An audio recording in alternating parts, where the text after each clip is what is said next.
You ask Tiger to solve.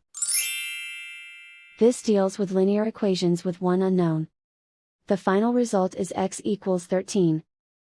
Let's solve it step by step. Simplify the expression. Expand the parentheses. Simplify the arithmetic. Group all constants on the right side of the equation. Add 6 to both sides. Simplify the arithmetic.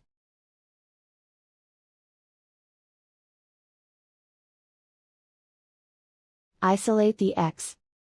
Divide both sides by 2. Simplify the fraction. Find the greatest common factor of the numerator and denominator. Factor out and cancel the greatest common factor. And so the final result is x equals 13.